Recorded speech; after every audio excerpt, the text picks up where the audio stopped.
didn't use, some of them were waters. All right. In Okay. 3, 2, maybe 1. Yep. We're live. Okay. Are we live? Yes, ma'am. Take 2. Okay, so guys, I am Katie from Kestrel. We're here with our second Kestrel Ballistics Live. Pretty excited about this one because throughout the years of working in this industry, I've had the pleasure of meeting a lot of really cool people. So I met Kevin quite a few years ago, and I really enjoy every time that I get to spend time with him. The few times that we get to shoot together, we have a blast, and just being able to hang out and talk. He knows his stuff on the Kestrel. He knows his stuff on all long range, and we're really excited to have him here today. So Kevin, welcome. You just transitioned out of military, right? So how are you? Yeah, how are you liking 3 that? weeks ago. Yeah. I was officially out of the Army 3 weeks ago. Yeah, you had a full Irish goodbye, right? No parties, nothing. I did. I just snuck out, and they were like, "Where did that guy go, man?" Yeah, that's the Irish exit they call it. It's awesome. Yeah, it works well, every time. It's fitting. Yeah. Totally fitting. So can you give everybody a little bit of background about you? Sure. 30-second version, if I can fit it in.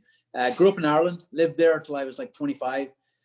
Spent 7 years in the Army there, 2 in the infantry, about 5 in special operations in the Tier 1 counter-terrorist unit there. Went to sniper school there, actually, a long time ago, among other schools. Got out of the Army there in 92, did some contract work in Africa when I was in between armies, like a lot of guys do. Then I joined the American Army as a private E1 in 1996. So I spent 24 years in the Army, 6 in the infantry while I was waiting to get my US citizenship, and 18 in special forces. While I was there, I was fortunate enough to work at sniper school for 3 years. That's probably where I met Katie. Probably, yeah. Yeah. And it's actually, I didn't meet Todd Hodnett there. I met Todd before because I was on a sniper team. And I've been to Todd Hodnett's like 15 times because I'm a very slow learner. But I got out of the Army after 24 years, like 3 weeks ago. So loving life as a civilian and doing what I love. So it's good times. Yeah, we're super excited. So one of the coolest things about the transition for Kevin is that he still gets to use Kestrels and play with Kestrels. And we're thrilled about that. I know a lot of people that are using Kestrels aren't quite sure where to get started. And, we're going to talk about an entry level, kind of starting up on your Kestrel today. But if you want to do classes, Fieldcraft Survival offers classes. Yep. So you can actually take lessons from Kevin, which is a really cool opportunity. And in June, we teach a very basic class, so we don't get crazy. It's a 2-day class. The first day is all classes. We cover like rifle setup, eye relief, parallax, all that kind of stuff, how to set your rifle up. Then I teach a class on ballistics. I teach a class on wind, compensating for wind, and I teach the Kestrel. And then that covers about a day, and we go down the weeds a little bit, and then the whole next day we shoot. So very basic class. Don't be intimidated by it. We're teaching one actually this weekend. And then at the end of June, we're going to South Carolina for 4 days. Katie's going to come in and join us. And Katie doesn't know it yet, but I'm going to get her to teach the Kestrel portion because she knows more than I do. And we're going to have a good time. So it's going to be fun. Yeah. Do students bring their own rifle systems or do you guys have them for them? We have a couple of rifles for rent and they're actually my rifles. Yeah. There's one right here. The old OBR, Katie. I have my OBR with me. It just won't show up with my background. You can kind of see. This is the most beat up and the most accurate rifle I've ever had. But so we have a couple of rifles for rent, and then students can bring their own. We'll train you on whatever you bring. Yeah, awesome. And I know, with the new ASR getting fielded, I'm guessing that you have a few of those as well, because people are excited about that. I wish Barrett was watching. I wish you had a few of them. Yeah, I'm working on it. I don't have any Barretts either. None of our imagery has Barretts, so. Yeah, they need to get their priorities straight. They do. Don't they know who we are, Kevin? Yeah. So Katie, the thing about teaching civilians as opposed to teaching military guys, all the military guys come with the same gun, same ammo, same optic, and generally the same background. And they already have a good idea about ballistics. So teaching civilians, we take this Kestrel and we walk it through step by step. So that's what we had talked about doing today. This is not going to be super advanced. So if you're looking to figure out DSF and all that at 2 miles, then this is probably not the video for you. Right. We're going to walk through this. This is a very intimidating device for some people, but if you keep it in supersonic flight, depending on your bullet, 1,000 meters and in, this is actually not that complicated. If you get a couple of things right, you'll be able to hit targets very, very quickly. And this thing has jumped leaps and bounds over the last couple of years, and it's at a really good place now that there's a lot of super cool information in here, but you need to know how to access it. Yeah, for sure. And not be intimidated by it. We definitely, I mean, there's a lot of buttons on this thing, and there's a lot, you know, that it can give all this information, and it's kind of that, where do you get started? So, and it's partly knowing what's important, right? Yeah. Do I need to dig into my density, altitude, and my humidity? You know, the Kestrel is going to do all that stuff in the background for you. So when I was a sniper years ago, we needed to know all these rules about, oh, when the humidity comes up, I change my data this way, or go to this table. Yeah. Yeah, I needed to know all that. I don't know that shit anymore because I've forgotten it, because I don't need to know it because I've got this. Yeah. Right? So if you don't ask me that, I don't know that anymore because I let this thing do its job, and I don't like math. So we're good. Yeah. Yeah. I'm remedial math, and I can use this thing. So I think one of the easiest ways, we've actually been doing Kestrel classes, virtual Kestrel classes, because we're all locked in our houses here in Pennsylvania. And so we do through people that buy on our website, they can sign up. And every Thursday we do an hour-and-a-half class of just kind of getting into the basics, and it's interactive. Today we had 24 students, and it was a great class. But one of the things that we start with is just building out your gun, because going through that process of building your gun, that's all important information, but it also gets you used to that buttonology, kind of going through things. So I think we should probably do that to get started. Yep, and if you're at home and you have a Kestrel, please take it out, turn it on, and follow along. It's the best way. You got to get in here and get your hands dirty to learn how to use this. Yeah, for sure. So I have this Kestrel on this camera, and you know, homeschooling here, it's the best that I can get, but we're trying to get it into focus and everything. But we want to kind of walk through how to build out a gun, right? So the first thing you have to do is, this is how the Kestrel starts out. This is what I call our home screen. So anytime that you get lost, you can hit the sprocket button right here, and it'll back you back to this home screen. And whenever you want to dig down deeper into something, you hit that center button, and that takes you deeper in. So it's a really good way to remember, like, when you feel like you're completely lost, hit the sprocket. You're going to get back to the screen that's familiar. It's your elevation, your windage, tells you what target you're looking at, and it tells you what your wind speeds are. It's the 4 most important things that you have. Building the gun, though, we're just going to scroll down 2 times. Turn the backlight back on if that helps. And when gun's highlighted, we're going to hit that center button to go into gun.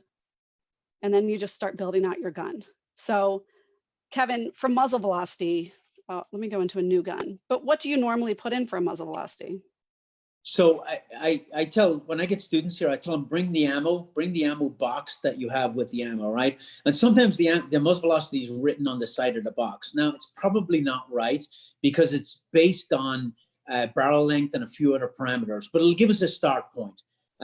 So we'll take the muzzle velocity off the box of ammo, or we'll take it off the internet and we'll try to figure out what it is. And a lot of ammo I already know, and then we'll get it as a starting point. But we're going to True, or we're going to Chrono later on, and we can get into that later. Because the muzzle velocity, if you have a wrong muzzle velocity in here, you won't hit jack shit. You won't hit the ground if you shot at it. So you need a good, accurate muzzle velocity. Yeah. So we'll leave it at the default for now. Sorry for saying F words, Katie. That's okay. No, actually, I didn't even catch it. And I warned Zach, who's our moderator. I'm like, the F-bombs will be coming out. I can't help it. 35 years in the Army. Go on. I told him it was going to be me first, that once I started talking to you, it would be me. So you won. That's okay.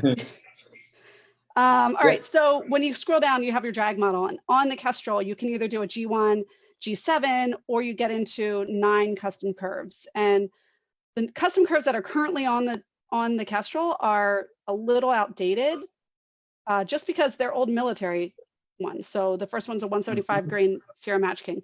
They're mostly all 308s and 338s. We do have plans to update it, and you know, everybody that's watching, put in comments of the bullet profile you'd like to see added.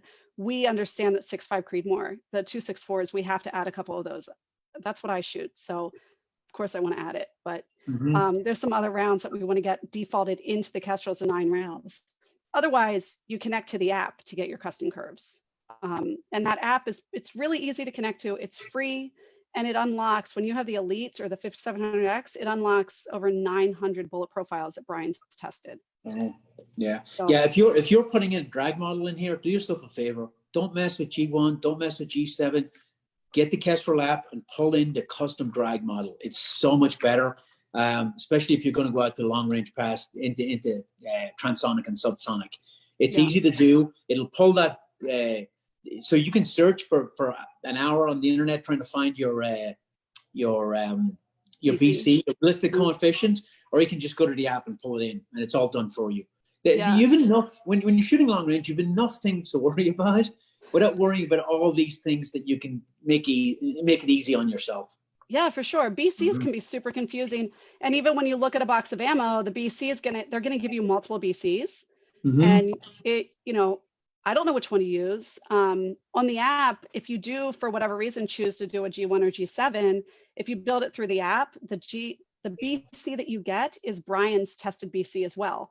So it's not just from the box of ammo. It's not from the manufacturer. It's a true and tested G7 or G1 BC, and it's still going to be more accurate than whatever you get off the box. Yeah, just to clarify, the BC, the ballistic coefficient, is a number used to articulate how efficiently the bullet flies through the air. Now, it's a super important number, and you don't need to know them all, but on the box of ammo you get, industry will generally put the BC at the muzzle, whereas the BC downrange is much more important, and that's the one you're going to pull off the Kestrel app.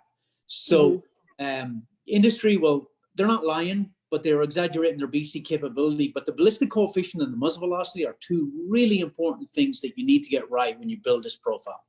Yep. For this, we're going to put it in. We can pretend that we went into the app, but we're going to do a custom curve. So we have that 175 grain CR Matchking. It defaults in, the BC became just 1 because Brian's not going to give you his number. So that's locked in there.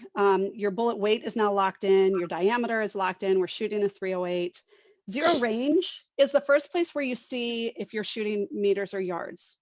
So this is a great place where you can hit that center button, and if you're shooting yards, you can change it over to yards right there. It's going to change it throughout your entire Kestrel. So you change it one time and it locks in either yards or meters, and you don't have to worry about it anymore.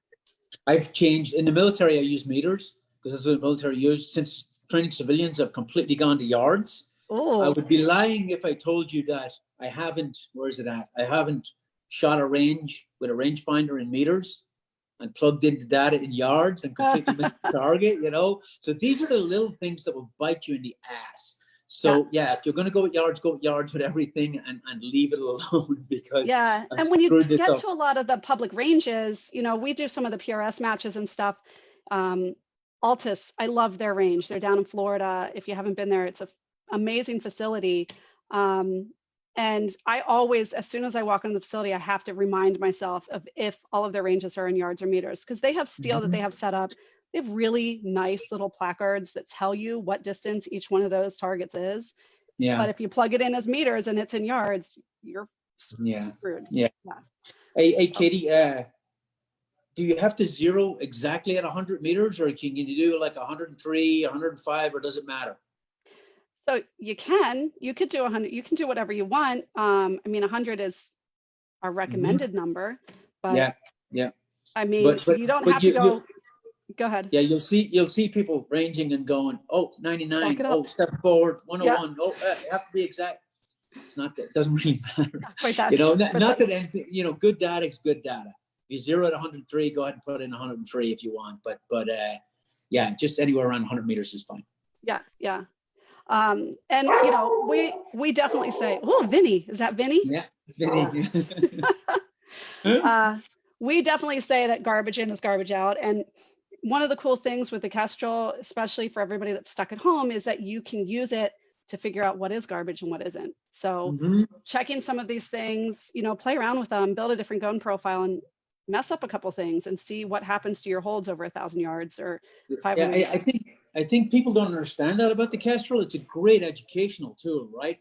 And people are like, oh, I want to get into long gun. What should I buy first? Well, number one, you should probably buy training first, and if not from us, from somebody else. Yeah. But it'll educate you on what you need to buy with a gun and an optic. But I would look at buying a Kestrel first, because if you learn how to use a Kestrel, you can educate yourself on what's important, what's not important, what bullets do at long range. I remember a guy asking me in sniper school, hey, how much, an example would be, how much does humidity matter? Okay, let's build a 1,000-yard target, and let's put in 0 humidity. What's your hold? Now put in 100% humidity. What's your hold? And then you figure out what's important and what's not, and it's a great educational tool. Yeah, I love it for that. And I've had debates, where somebody's like, this bore height, you got to get bore height down. You get your calibers out. I'm like, all right, let's do it. Let's check it out. Quarter of an inch. And and you can figure all that out. It's awesome. And before we had ballistic calculators, I went to sniper school in Ireland in like 1987, I think. And then I went to the American Army and Special Forces in 2007. And in that time, nothing had really changed. And then ballistic calculators start coming out and getting very prevalent. But before that, we had books, data books upon data books, and we had to know all these rules and everything, like I said, and chalk everything up. This thing saves so much time, and it takes away all those theories where people are like, oh, a 308 won't kill somebody at a mile. Oh, really? Let's do the math. A 308, it's going like 900 feet per second at a mile. That's like a 1911 at the muzzle.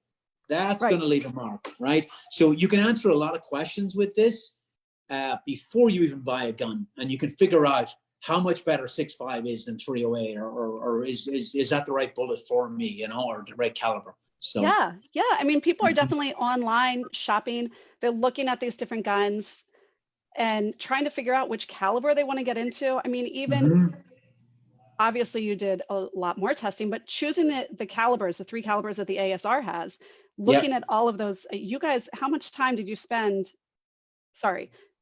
What did you pick first, right? Yeah, we picked the bullet, and then we built the gun around the bullet. And I'm the one who got all the ballistic data. So we took like every bullet out there for 300 normal. We shot it in a ballistic Doppler radar. And then I got all the data back, and I'm the guy who crunched all the numbers and said, okay, I tested every bullet for muzzle velocity BC, wind deflection at 500, wind deflection at 1,000, wind deflection at 1,500. And I crunched all the numbers on a Kestrel to pick the bullet that we picked. Yeah. And how friggin' cool is that? That's super cool. Yeah. All right, so we were building a gun. So the next thing after your 0 range is your bore height. And I just made a joke about how much it matters. You want to be within a 1/4 inch, but it's also important. We have a lot of people that they think, they know their ring heights, and that's what they enter in, and that's not accurate. They want to go center the bore. I brought a training aid. For bore height. Show us. There it is. There it is. So cute. Center of the turret to the center of the breech, right there. Right there. The bolt. That's not a long range gun. Yeah, I was going to say, I don't know that we need to build that one into the Kestrel, but it gets that purpose done. When you measure board height, center of the turret to the center of the bolt. Yeah. Pretty close, right? Yep. I know a guy who might know a thing or two who measures it with his finger. Yes, I know him as well. Yeah. Next one down is, so the next 2 we have our ZH and ZO. And this is only for people that have the Elites or the 5700X. It's not in the 5700. And these are your 0 offsets. So if you were to put on a suppressor and you know that you have a shift at 0 range, this is where you would enter it in. I personally never use them. I build out a different profile, and I like to leave the 0 range zeroed. That's what I do. I do that as well, Katie. I build a separate gun for my suppressed gun.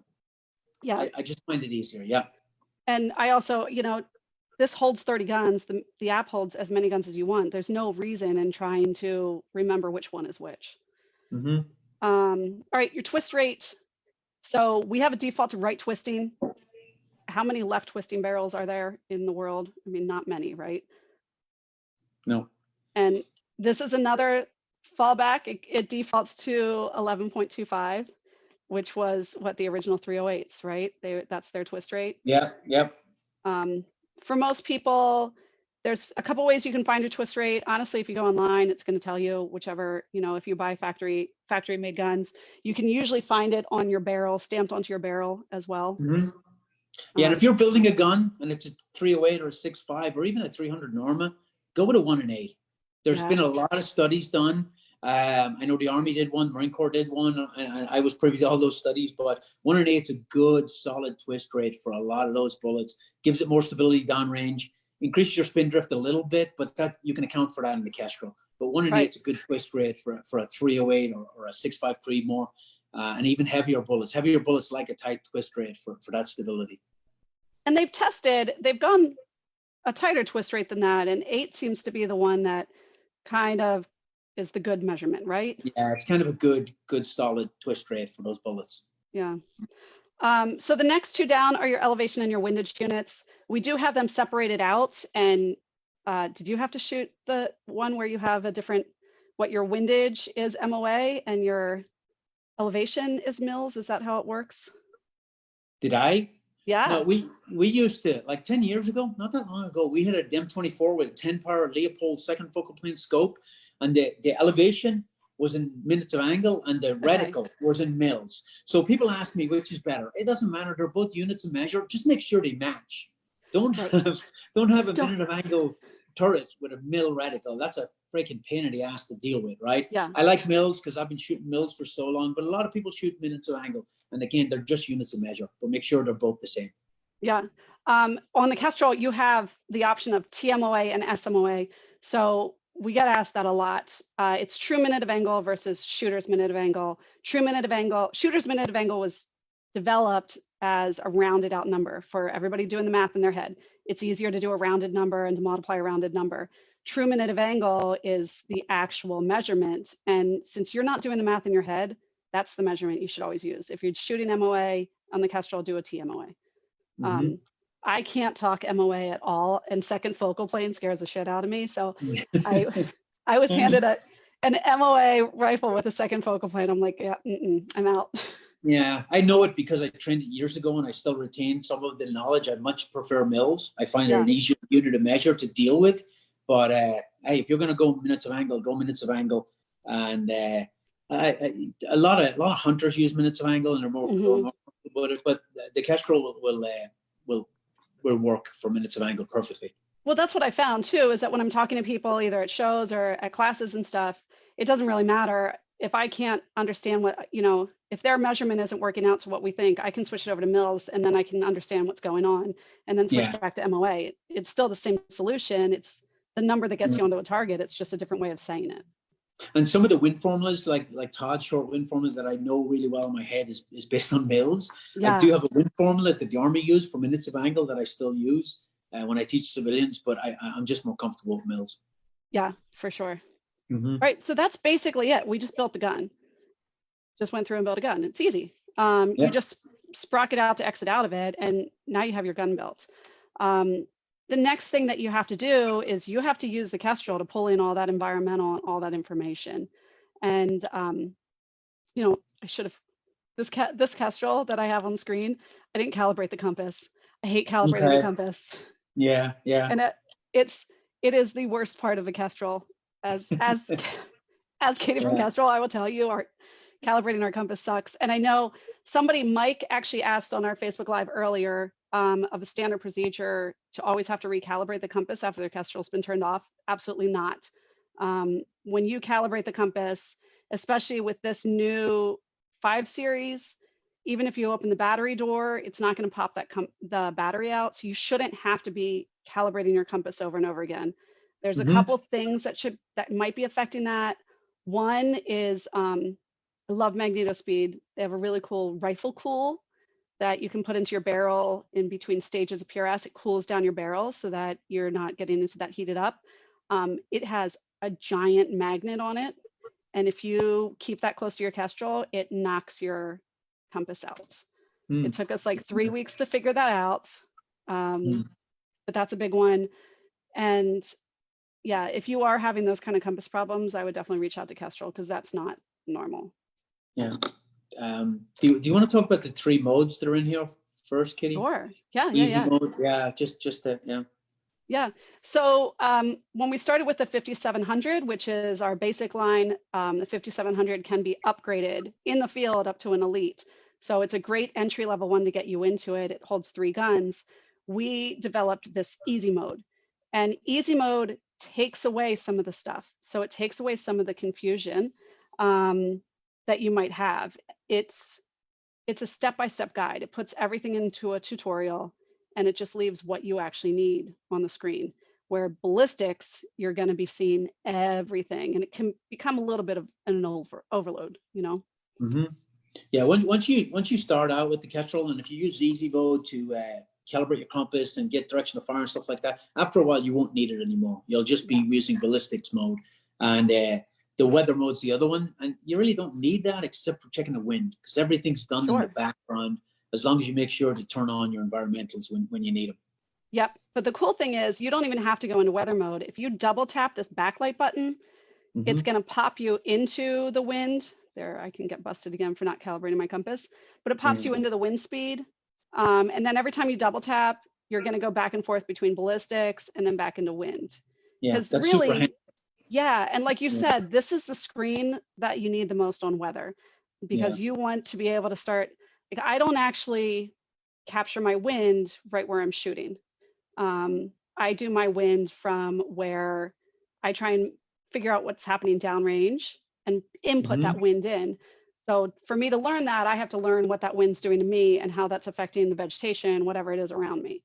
Yeah, right? Yeah, and again, it takes a long time to get really good at wind, and when I get there, I'll let you know. Yeah.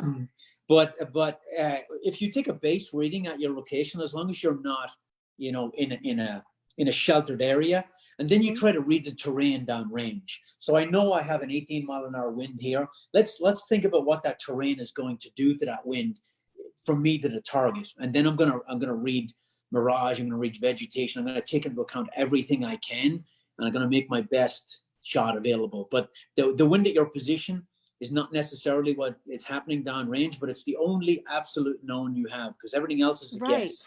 It might be an educated guess, but it's a guess. It's still a guess. Yeah. Yeah. And you were just shooting earlier this week. You were in Washington, right? So you guys were shooting through some like canyons and stuff where you get that switchy wind. It was brutal. It was terrible. Yeah. It was fishtailing, so it would switch like this, and then you'd adjust from your shot. And by the time you took a second shot correction, even if you were quick, it had completely adjusted. So it was challenging, but it makes it that much more fun when you actually hit. So it was good times. For sure. Yeah. Yeah.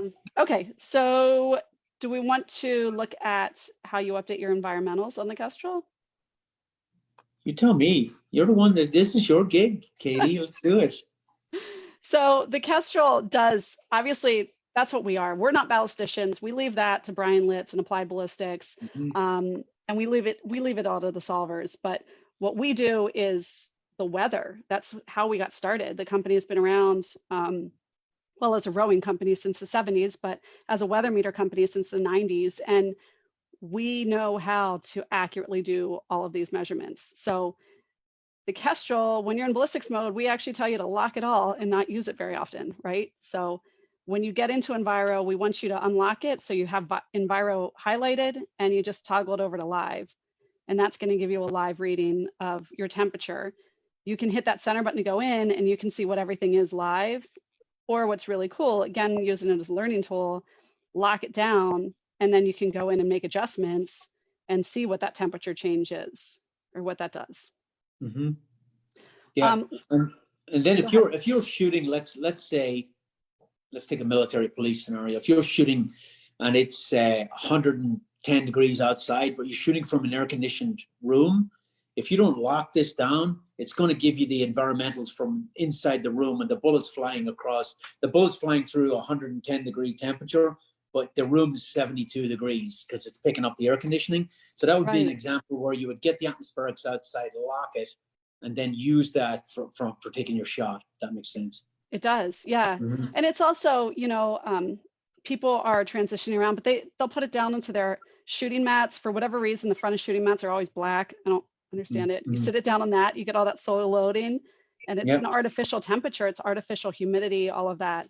So Or, that or locking. you carry it in your pocket and it's close to your crotch, and it's like it Steamy. thinks it's 150 degrees. Yeah. So good. Latitude. So latitude's a good one to have, as does it matter, right? The Kestrel defaults at 40 degrees because that's where our factory is. So our factory is, we're just south of Philadelphia and we manufacture everything right there. And that's at 40 degrees. So we decided that's probably the best default. But in your experience, 5 degrees, 10 degrees of latitude, does it matter? No, Yeah. not much. No, not much. No. Yeah, and that's a big part of this, is knowing exactly what matters and what doesn't, and when it matters. Yep. Yeah. Okay. Going through, you can change things. The one thing that we don't let you mess around with at all is density altitude. Density altitude is a combination of relative humidity, station pressure, and DA is super, super critical. And this is something that Kestrel learned mainly through our tech support. We used to let you on the weather side, when you would mess around with your altitude and your barometric pressure on the weather side, it would adjust what was happening on your ballistic side. And it's really confusing for people. So you can go into the weather side and you can mess around as much as you want. It's not going to do a thing to your ballistic solver. Your ballistic solver is going to use this environmental information right in here, and that's what it's using to apply for it. And density altitude, we stopped having to have people decide if station pressure was the one that they needed or absolute pressure and what do all these things mean. We just took it all away and delivered you what you actually need. I like it. Yeah. Our tech support got sick of the calls, I think. Yeah, and this is where you can also turn spin drift on or off too. So do you typically leave it on? I do. Yep, I do. But yeah. Yes, I do. All right, capturing wind. What are your secrets for capturing wind? For capturing wind? So the whole thing where you capture wind and you get the direction of fire and then you turn it into the dark, I actually don't do that. I still have a tactical mindset. And in my tactical brain, I would never do that in hindsight. So the other part of that is I've had years and years and years of Todd Hodnett training me how to call wind. So part of that is that I didn't really benefit from that personally. And I don't teach that on my one-day class. I just don't have time. I would rather they would get a wind call from, because their brain isn't calibrated. This is something Todd taught me years ago. Like if you have a Kestrel and you want to be really good at calling wind, carry that thing in your pocket. And when it's a windy day, try to get a wind rating and go, oh, that's about 10 miles an hour. And then put your Kestrel up and get an actual reading. And maybe it's 8, maybe it's 12. Now you're calibrating your brain to know what wind feels like at different, and believe it or not, 12 mile an hour has a feel that you can learn. 14 mile an hour, right? I've seen Todd Hodnett put his hand up and go 22. I think he reads the beard too. It flops around.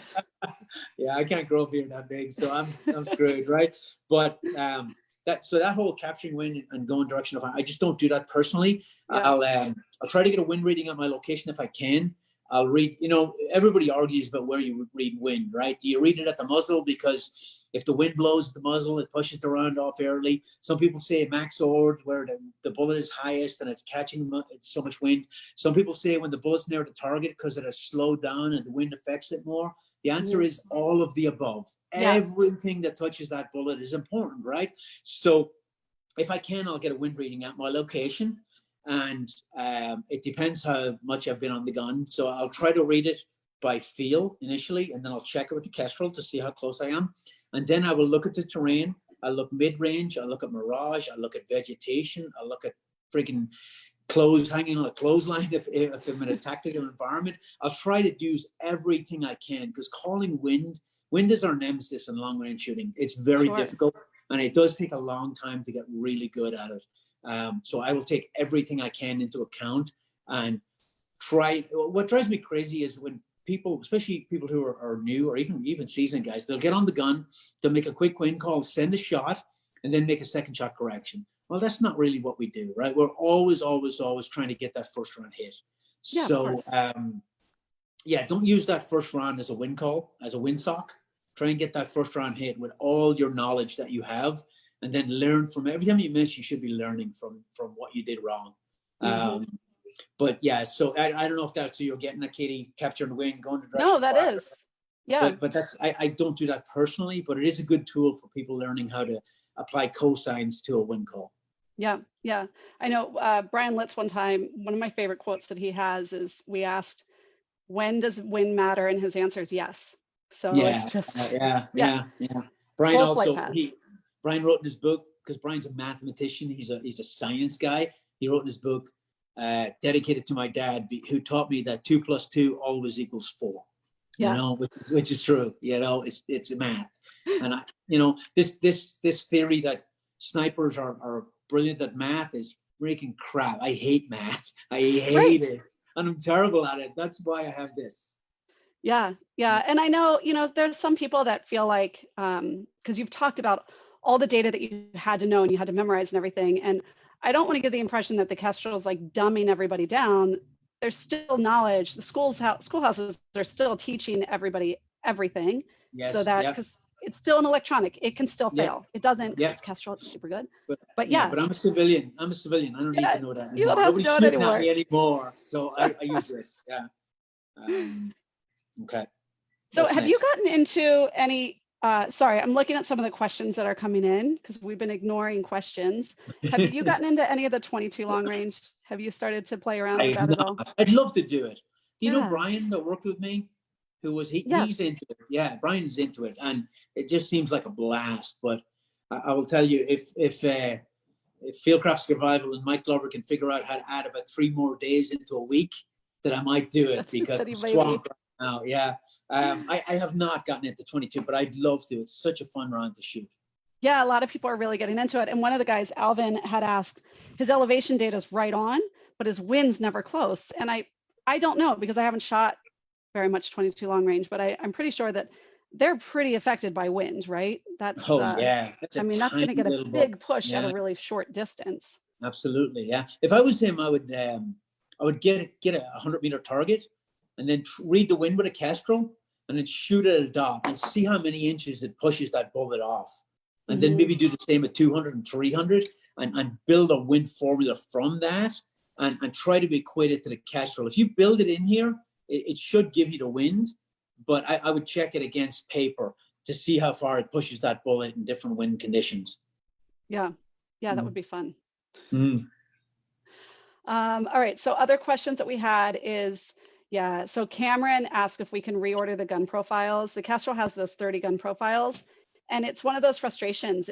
It's always in the same order. You can't change it. If you want to build another gun, you can't move it around. It's definitely on our list of things. It's like a minor thing, but it's a huge pain in the ass that you can't put your guns in the order you want them in. So you can't do it yet, but we're looking to do it. Yeah, just a tip too, if you build a bunch of guns on here, turn off the ones you're not using, because I'll admit I've shot data with the wrong gun, and it's not so easy to hit the target when you have a 300 Win Mag loaded and you're shooting a 308.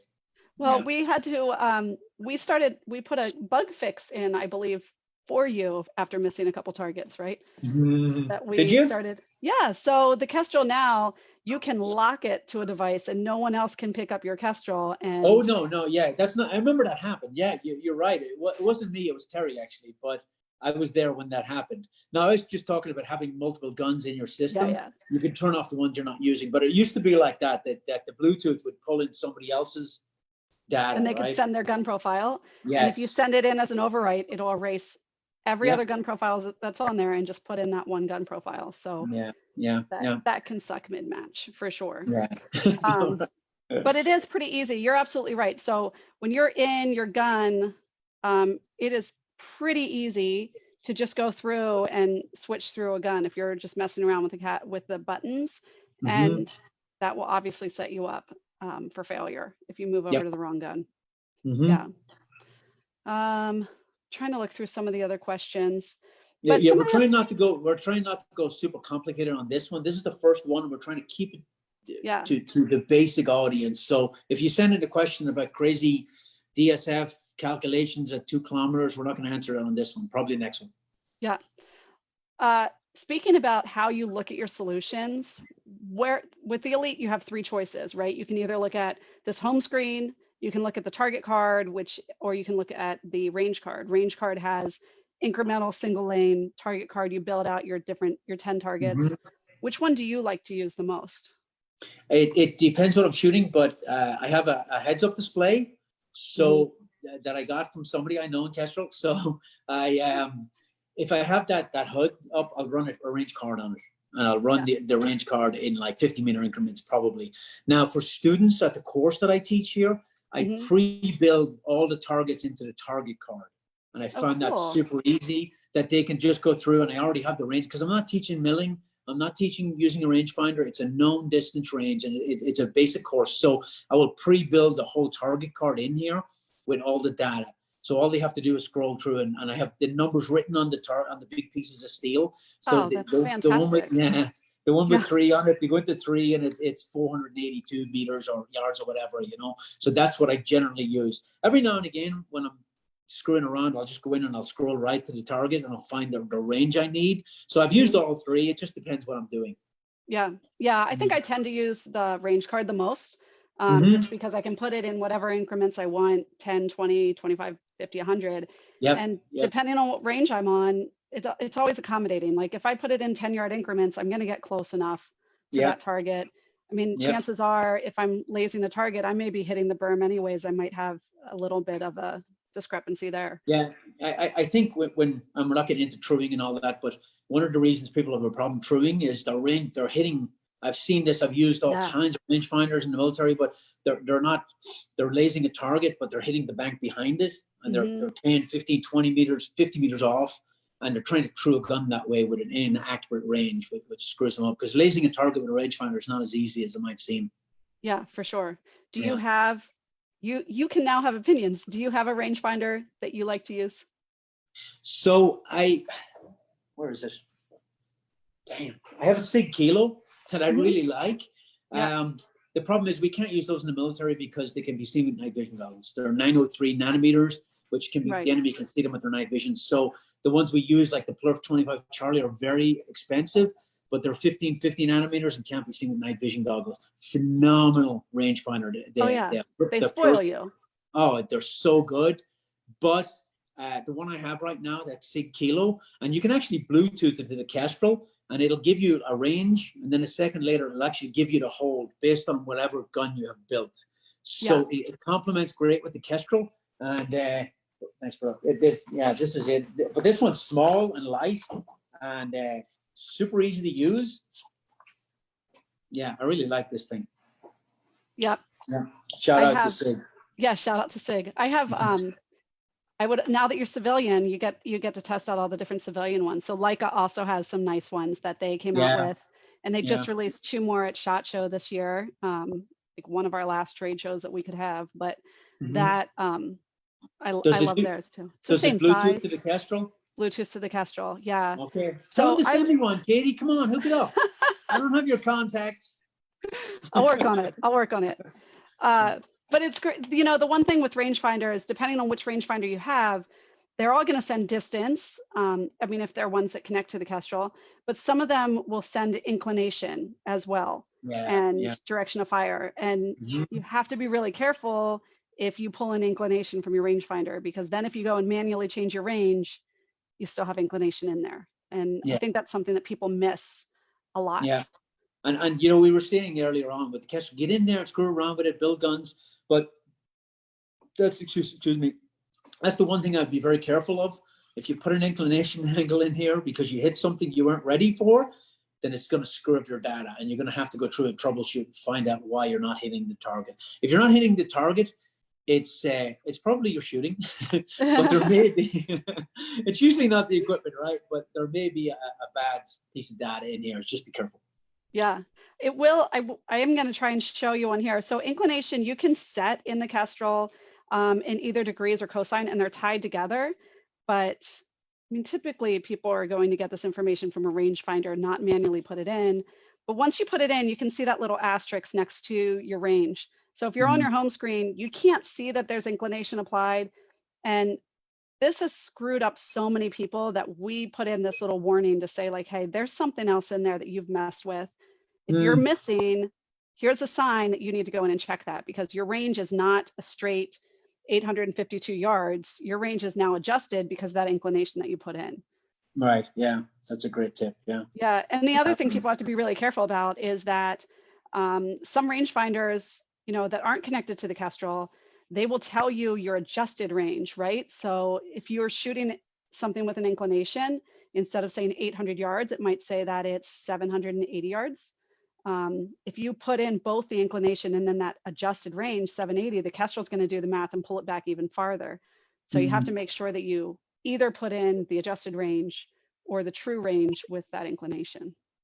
Yeah, long range shooting is so satisfying and it's so much fun, but especially when you're learning, there's a lot of troubleshooting involved. But it's fun. It is. It's a blast. And I think for most people, inclination doesn't have to come into a factor. Like a lot of it is just getting out to the range.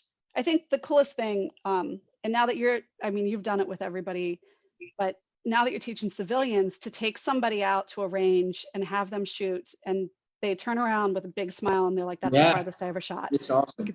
It's really cool. Yeah, it's really cool. It's super satisfying. Yeah.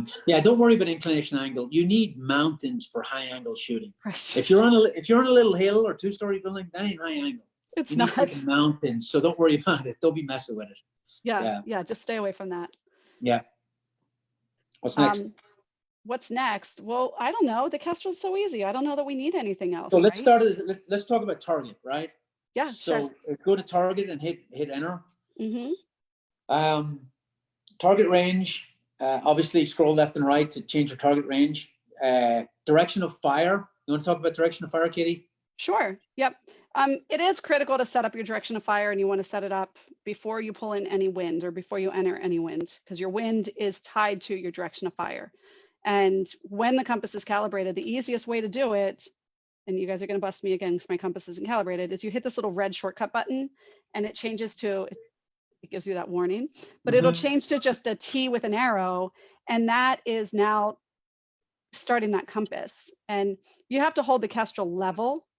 And the Kestrel's designed that you're always reading the screen. So the screen is always facing you. The back of the unit is facing either the wind or the back of the unit is facing that target. And that's how you set up your direction of fire. Or you can just put it in here and set it up this way. You can also change it from degrees to clock if you'd rather do clock. Okay. Yep. So if you were in target, direction of fire, inclination angle we talked about, don't worry, the cosine. Target speed. So somebody asked me about target speed. So you can put a speed for a mover in here and it will give you the lead to hit a mover. Now, I've been shooting freaking movers for 30 freaking years. In combat, after you shoot the first bullet, they're all movers, right? Now, I can't tell the difference between a 3 mile an hour, a 4 mile an hour, a 5 mile an hour mover. I can't tell in miles an hour, but I can tell if he's walking or he's running. People generally walk at 3 miles an hour and they run about, 5 to 6 miles an hour, right? Now, when you are trying to estimate your lead at long range, there's a really cool feature in here, and it's kind of hard to explain in this forum, but imagine I'm shooting a mover at 500 yards. So I've got a good range and I'm lined up, but I don't know what my lead is because I don't know how fast he's running or he might be sprinting. So what I'm going to do is I'm going to put in the range in here if I already have it, and I'm going to estimate. If you go into range speed, you can go into estimate, and then you can measure like a mil or 2 mils, put that marking in here. Let's say 2 mils because it gives you more time. Yep. And then when the mover hits your crosshairs, you can hit go and count 1,000, hit it. We're just going at 280. Yeah. Yeah. Depending on how far that target moved on your reticle, that will give you the lead for that shot. If that means so he goes across, I go 1,000, and I look at the Kestrel and it tells me he moved 2 mils in that time. Then I jump ahead, I look at the time of flight, and based on the time of flight, I have my lead for that mover. Like I said, it's kind of hard to explain. But get in there. Here you can see it right here on the screen. So you did the estimator under time. You just start and stop that stopwatch, and really you're just watching it on your reticle when they cross and when they cross again.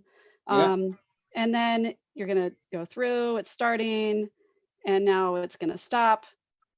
and then you can exit out of that estimator, and it's going to tell you what their speed is. So I Yep. was really, this guy's Yeah. really slow. You accept it, and then the way to find it, though, you have to back out. The only place that you can get this as a hold is in either your range or your target card. So you go into your range card, scroll all the way over, and there's your lead. And it's Yep. going to give you that lead. So now if you move back and that mover is still moving at that same speed, it's going to give you what your lead is at all those different ranges. Yeah, yeah, and that's one of the things we're trying to crack here at Fieldcraft. We're trying to get a mover because not many people shoot movers because it's so hard to find a facility, but it's really, really important. Yeah, and it's super fun. It is. Yeah. Once you start to figure it out. The thing is with this Kestrel lead, it doesn't factor in the wind. So even if you have a wind speed in, you have to either add or subtract what your wind hold will be off of the lead. So yeah, it gets a little more complicated. A little rule of thumb we had at school was against, add, with, subtract. So if the mover's moving against the wind, you're going to add the wind to your lead for movers. Okay. If the mover's moving with the wind, you're going to subtract your lead from the mover lead. Does that make sense? It does. That's super confusing, I guess. But against, add, with, subtract is a good way to remember that. Because you think about, I've got a mover moving at 500 yards and he's 3 miles an hour. And I got a 10 mile an hour wind blowing into his face. I'm going to have to lead that mover and push into the wind heavy. Right, because the wind's going to push it. Yeah. The wind's going to push it again. And again, if you're walking with the wind, that's a whole nother problem. But against that, with subtract is the rule of thumb we used to use. Yeah, that's really helpful. I know there are more ranges trying to, we have our 5-minute warning. Oh my God. That went really fast. But yeah, shooting movers is a blast. I love it. Once you figure it out, it's fun. Okay. Okay. Wind speed 1, wind speed 2. So just as a warning, if you put 10 miles an hour in for wind speed 1, it will calculate that into aerodynamic jump. I personally don't do that. I leave wind speed 1 at 0 and I calculate aerodynamic jump in my head, because what I don't want to do is put 10 miles an hour in here or 20 miles an hour, and now it's adding or subtracting 0.3 to my hold. And as I break the shot, the wind dies, and now I'm going high or low 0.3. Yeah, so because you're going to add your elevation. Yeah, it's going to add an elevation component based on the wind at your position. And Todd has talked about that a lot. Aerodynamic jump super important, but I prefer to do it in my head on the fly than be committed to an elevation hold that may not be relevant when the wind dies.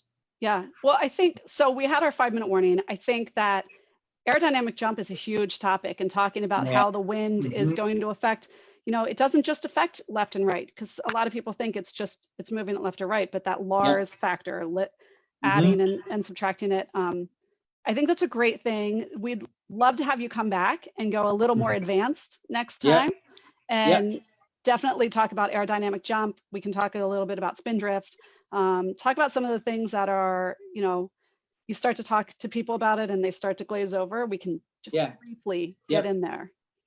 Yeah, this was only meant to be an introductory discussion, and I think we hit everything on a base level, Katie, right? Sure.